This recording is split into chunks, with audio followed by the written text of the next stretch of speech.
पांचवें प्रपाठक का चतुर्थ खंड। पीछे 5 प्रश्न किया था, उन 5 प्रश्न का उत्तर अब स्वयं दे रहे हैं उनके पिताजी को। तो पहले 5वें प्रश्न का उत्तर देते हैं। 4 प्रश्न के उत्तर को समझने के लिए 5वें प्रश्न के उत्तर को समझना अनिवार्य है, इसलिए 5वें प्रश्न के उत्तर को देते हैं पहले। और वैसे आर्ष साहित्य में देखा जाता है कई सारे प्रश्न किए गए हों, उनमें अंतिम से समाधान दिया जाता है उल्टा। विशेष करके महाभाष्य में ये शैली ज़्यादा देखी जाती है।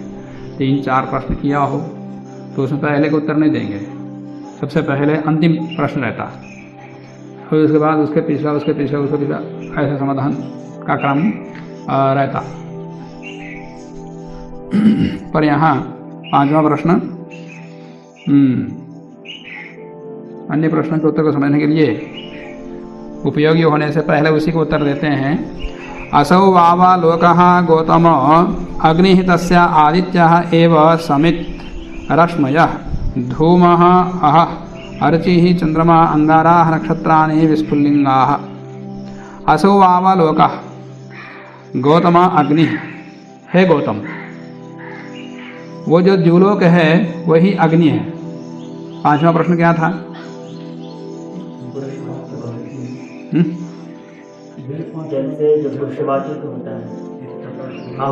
पांचवी आहुति। 5वीं कौन सी आहुति है? जो पुरुषवाचक हो जाता, तो उससे पहले 4 आहुतियों को समझना पड़ेगा। तो सबसे पहले पहला अग्निहोत्र या पहली अग्नि के विषय बताते हैं। असौ वावा लोकः गौतम अग्नि है। गौतम, ये जो असौ लोक है, द्युलोक है, बस वही अग्नि है। द्युलोक को अग्नि स्थान में रख दिया। तस्य आदित्यः एव समित्, तो द्युलोक अग्नि कुंड है, तो उसकी संविधा क्या है? तो आदित्य सूर्य ही उसकी संविधा है। और रश्मयः धुआं संविधा रख करके अग्नि स्थापित कर लिया, अग्नि का स्थापन हो गया तो धुआं निकलेगा। तो उसका धुआं क्या है? सूर्य की जो रश्मियां हैं वही धूम है। आहा अर्ची, उसकी ज्वालाएं क्या है? दिन। और चंद्रमा अंगारा, अग्नि प्रज्वलित हो गई, ज्वाला उठ गई तो उसके बाद बुझ जाती, तो उसके बाद अंगारे बच जाते हैं। अंगारे माने अंगारा माने हाँ, निपुल अग्नि, अंगारे जलते हुए अंगारे नहीं, बगुलू। हाँ, पूरा काला पड़ गया है, तेलुगु में बोलते बगुलू कोयलों को, और अंगारों को निपुलू। निपुलू, निपु कनाल, निपुलू वो आएगा। चिंगार, चिंगार को निपु कनाल बोलते। तो धूम आहा अर्ची। और चंद्रमा अंगारा, चंद्रमा उसका अंगारा है। अंगारा मतलब पूरा बुझा हुआ नहीं है वो, और सूर्य जैसा प्रज्वलित भी नहीं, तो चंद्रमा अंगारा है। नक्षत्राणि विस्फुलिंगा है, नक्षत्र चिंगारे हैं। चिंगारे मतलब छोटे छोटे कण निकलते अग्नि के, हवा में चलते रहते उठ करके, तो वो चिंगारे। तो ये नक्षत्र चिंगारे जैसे बिखरे हुए हैं, छोटे छोटे, जो बहुत बड़े हैं परंतु हमको दिख रहा है, तो उसको एक अग्निहोत्री कल्पना कर लिया पूरा द्युलोक को जो दिखता है। तस्मिन् एतस्मिन् अग्नौ देवाः श्रद्धां जुह्वति तस्याः आहुतेः सोमः राजा संभवति। देवाः तस्मिन् एतस्मिन् अग्नौ श्रद्धां जुह्वति। अब उस अग्नि कुंड में, अग्निहोत्र में होम किसका होता है? देवता लोग, मान द्युलोकस्थ जो देवता लोग हैं, सूर्य किरणें आदि, ये क्या करती हैं? तस्मिन् एतस्मिन् अग्नौ, उस पहली अग्नि में, द्युलोक रूपी अग्नि में श्रद्धाम, श्रद्धा को जुह्वति, श्रद्धा की आहुति देते हैं। और श्रद्धा क्या है? श्रद्धा तो मनुष्यों में रहती है, वो एक भावना है। शाब्दिक अर्थ कहेंगे तो सत्य को धारण करने का एक विशेष गुण है, उसको श्रद्धा बोलते हैं। सत माने सत्य, और धारण सत्य को धारण करना ही, सत्य को पहचाना ही श्रद्धा है। तो ये तो मनुष्य में रहने वाला एक गुण विशेष है। तो जीवलोकस्थ देवता लोग उस अग्नि में श्रद्धा रूपी आहुति दे दिया। तो यहाँ श्रद्धा का अर्थ जल है, श्रद्धा से नम्रीभूत हो जाता, बोलते हैं ये जल का प्रतीक है। और शंकराचार्य ने ये प्रसंग वेदांत दर्शन में जहाँ पर आया वहाँ पर श्रद्धा का अर्थ प्रमाण के साथ निरूपण किया, जल है। प्रथमे आश्रवणाद इति चेत न अत एव ही उपपत्ते। वेदांत के इस सूत्र पर उन्होंने लिखा, इस श्रद्धा के पहले पाद में 5वां सूत्र, वहाँ पर इसकी व्याख्या है। तो सूर्य किरणें जल की आहुति पृथ्वी के ऊपर से ले जा करके वहाँ पर होम करती, वहाँ स्थापित करती मेघों के रूप में। बस वही श्रद्धा रूपी जल की आहुति है, श्रद्धाम जो होती। तस्याह आहुते, उस जल रूपी श्रद्धा की आहुति देने से क्या होता है? राजा सोमः संभवति। राजा मान राजदीप्तो, प्रदीप्त, उज्ज्वल, अभिव्यक्त होने वाला सोम मान जलीय बाष्प की उत्पत्ति होती है, बाष्प की उत्पत्ति होती है, या घने मेघ उत्पन्न होते हैं। एक पहला अग्निहोत्र हो गया, उसका प्रयोजन भी बता दिया। अब दूसरा अग्निहोत्र बताते हैं, पर्जन्यो वावा गौतमाग्नि तस्य वायु एव समिद अभ्रम धूमो। पर्जन्य वाव गौतम अग्नि तस्य वायु एव समित, वायु ही समित है, अग्र और अभ्रम धूम, विद्युत अर्चि, अशनि ही अंगारा, हरादनया विस्फुल्लिंगा। ये तीसरे आहुति के विषय बताते हैं। दूसरी आहुति के विषय बताते हैं, पर्जन्या वाव है गौतम, ये पर्जन्य ही अग्नि है। पर्जन्य अग्नि स्थान पर आ गया। पर्जन्य माने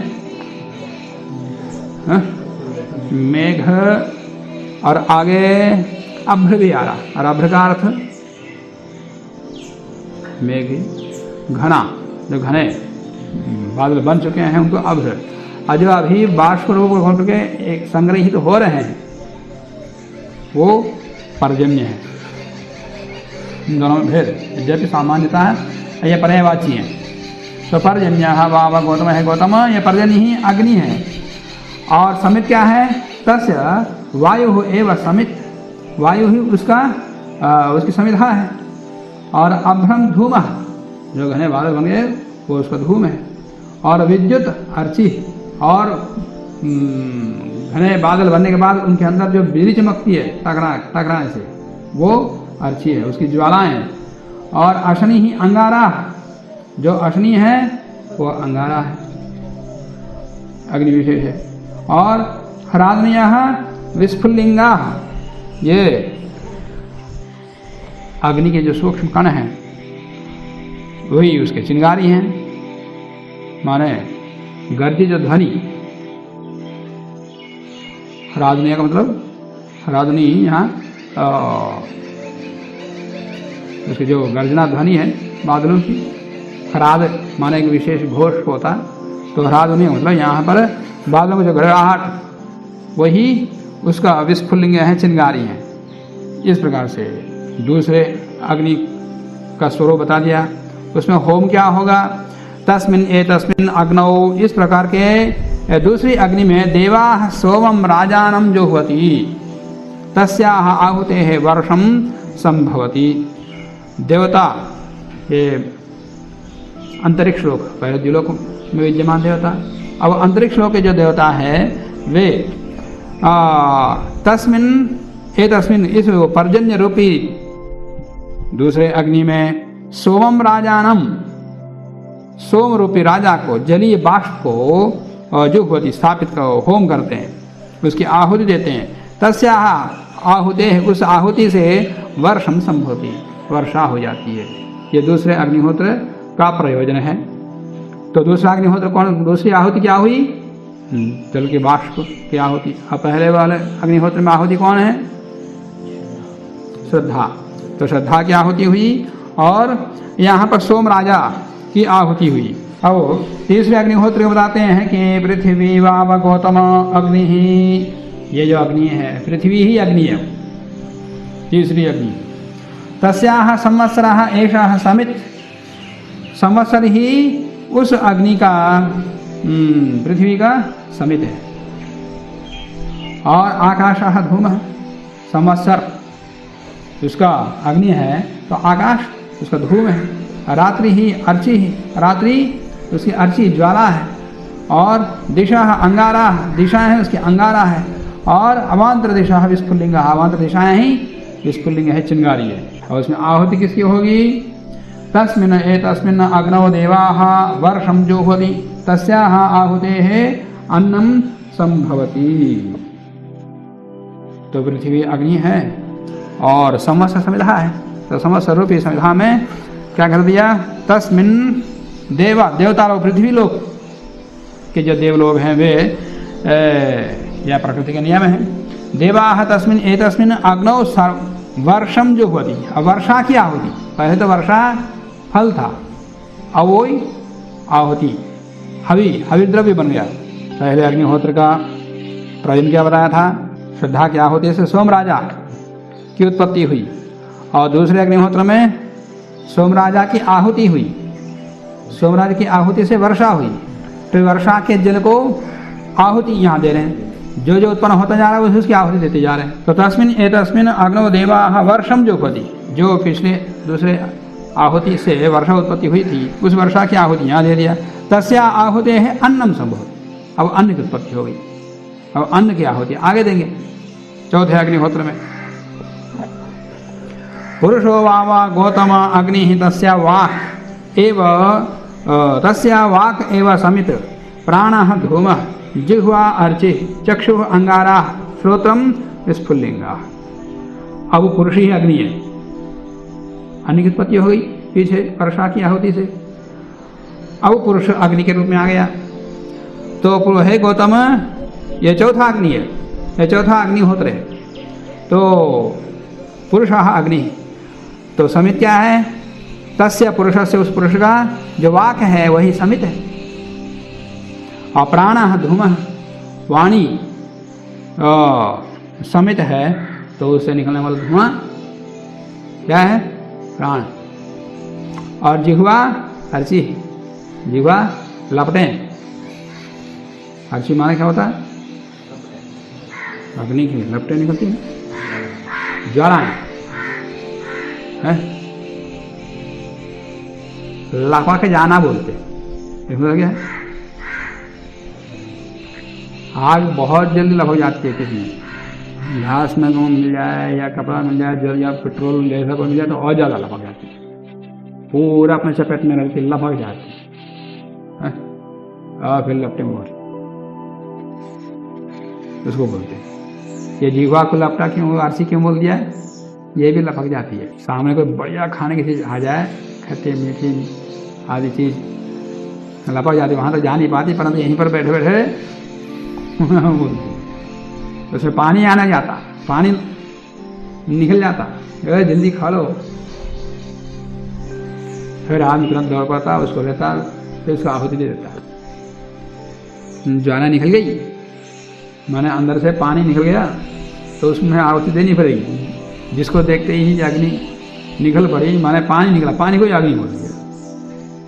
तो जिह्वा को अर्ची कह दिया। और चक्षु अंगारा, चक्षु उसके अंगार है। और श्रोत्रम विस्फुलिंगा, श्रोत्र उसके चिंगारी है। तस्मिन् एतस्मिन् अग्नौ देवाः अन्नं जुह्वति तस्याः आहुतेः रेतः संभवति। अब देव, इसके अंदर पुरुष के अंदर विद्यमान जो देव लोग इंद्रिय हैं वे पुरुष रूपी अग्नि में अन्न की आहुति दे दिया। अन्न पहले उत्पन्न हुआ था, जो पहले पिछले तीसरे अग्निहोत्र से जो उत्पन्न हुआ था अन्न, वो चौथे होम में अग्निहोत्र में अन्न की आहुति दे दिया। अन्नम जो हुआ दी तस्याः आहुतेः रेतः संभवति। उस चौथे आहुति से अन्न की आहुति से रेत की उत्पत्ति हुई। तो ये चौथे अग्निहोत्र का प्रयोजन क्या है? फल, रेत, वीर्य। तो ये चौथी आहुति होगी। कौन? अन्न। और पांचवी आहुति क्या होगी? रेत होगा। योषावा गौतमा अग्नि तस्या उपस्थः एव समिद यद उपमंत्रयते सह धूमः योनिः अर्चिः यद अंतः करोति ते अंगाराः अभिनंदाः स्फुल्लिंगाः। योषावा गौतम है, गौतम स्त्री ही अग्नि है, तस्याः उपस्थ उसकी संविधा है, और यद उपमंत्रयते सह धूमः जो आह्वान करता है वह धूम है, और योनि ही अर्ची, योनि ही उसकी अर्ची है, यद अंतः करोति ते अंगारा, वो अंगार है, अभिनंदाः स्फुल्लिंगाः जो अभिनंद है वो स्फुल्लिंग है। तस्मिन् एतस्मिन् अग्नौ देवाः रेताः जुह्वति, उस अग्नि में वो पांचवी अग्नि होगी, पांचवी अग्नि में रेत का होम करता है। तस्याः आहुतेः गर्भः संभवति, वो ही गर्भ उत्पन्न हुआ, मतलब पुरुष हो गया। पांचवी आहुति कौन सी है जिससे वो पुरुषवाचक हो जाता? भैया ये पांचवी आहुति रेत की आहुति। रेत मतलब ये बाल रेत नहीं, वीर्य, वीर्य की आहुति ही पुरुषवाचक हो जाता, वही हुआ। तस्याः आहुतेः गर्भः संभवति, ये कह दिया।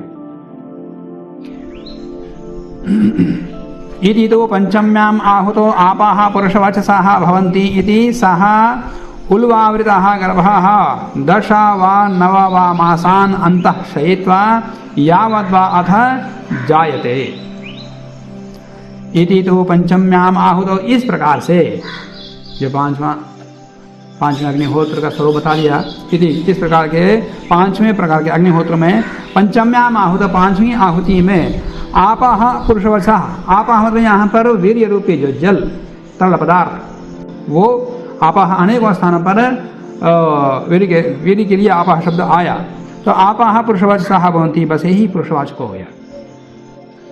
इति सः उल्वावृतः, एक गर्भ के थैला, उसके अंदर पानी से भरा हुआ गर्भः, वो गर्भ 10 वा 9 वा मासान, 10 महीना या 9 महीना,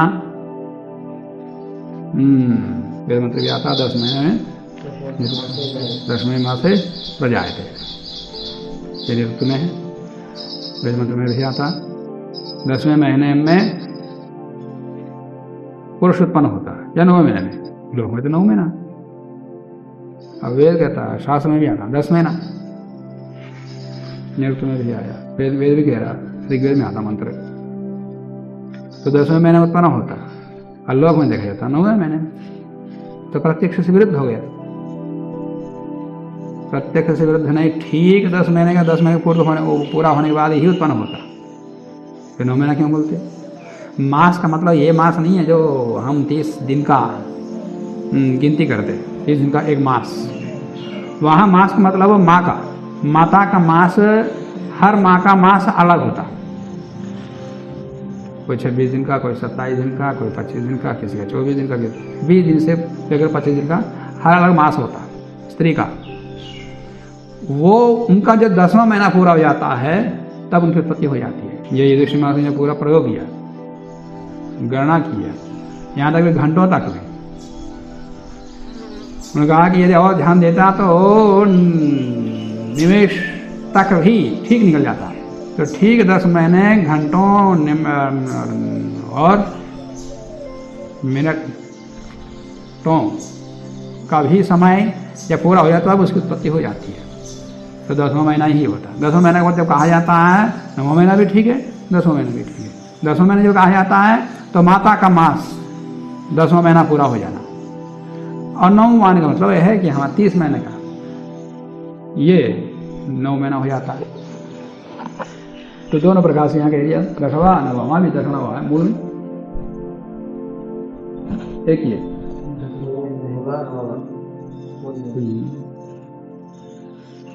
10वां 9वां मासा, 10 या 9 महीना या दोनों ठीक। 10वां 9वां मासान अंतः शयित्वा, ये श्री माता जी का एक लेख है इस विषय में, उनके लेखावली में है। ना उसको पढ़ लेना। अनेकों वर्षों तक वो किसी में विचार करते हैं, समाधान नहीं मिला। जब मंत्र तो कहते 10 महीने लोग तो 9 महीने ये कहता। वो काशी में बनारस में किसी गांव से वो रिक्शा में बैठ के जा रहे थे और दीवार के ऊपर उनको कोई पोस्टर दिखाई दिया और उसके ऊपर क्या लिखा हुआ था पता नहीं, वो उसमें लिखे होंगे वो। उसको देखने के बाद उनका दिमाग घूम गया, इस तरफ गया, फिर उसका समाधान मिल गया, वो लिख ली। तो 10 व 9 मासान अंतः शयित या 10 या 9 महीना अंदर गर्भ के अंदर सो करके यावत व अथ जाए थे, उसके बाद वो उत्पन्न हो जाता है। यही 5वीं आहुति पुरुषवाचक हो गया है। यह 5वीं आहुति का प्रयोजन फल पुरुष हो गया। सह जाता, बस वो 10वें महीने में उत्पन्न होकर के सह जाता है यावद आयुषम जीवती, जब तक उसका आयु है वो जीता है। तम प्रेतम दिष्टम इरह अग्नये एवं हरंती। अब जब तक उसको जीना जीता है और मरने के बाद बंधु भाई बंधु क्या करते? तम प्रेतम, मरे हुए को, दिष्टम, उसके लिए निर्देश किया हुआ, या आदिष्टम, आदेश किया गया कि अग्नये एवं इदाह हरंती, माने वो अग्नि के संस्कार के लिए उसको लेके जाता है, अंत्येष्टि के लिए, माने अग्नि में ही संस्कार करना, ना कि जलादि में। तो अग्नये एवं हरंतिया, अग्नियाँ ही उसको ले जाती है, ये भी इसका अर्थ है, क्योंकि आगे प्रक्रिया अग्नियाँ करता है, अग्नियाँ उसको संस्कार के लिए आगे के यात्रा के लिए ले जाती हैं, माने किरणें, मरे हुए आत्मा को, मरे हुए आत्मा को वो अग्नियाँ या किरणें आगे उसको लेके चलती, वो यात्रा आगे बताएंगे। या अग्नि ये कहेंगे तो ये शरीर को, इस शरीर को अग्नि के लिए लेके जाते हैं। 2 प्रकार के अर्थ। तम प्रेतम इदा गता अग्नये या अग्नयाः एव हरन्ति, अग्नयाः हरन्ति का तात्पर्य अग्नियाँ ले जाती हैं मृतात्मा को, मृतात्मा को अग्नियाँ लेके जाती हैं आगे, उसका वर्णन आगे आएगा। और अग्नि ये चतुर्थी विभक्ति करेंगे तो क्या होता है? मृत शरीर को, मृत शरीर को अग्नि के लिए ले जाते हैं भाई बंधु।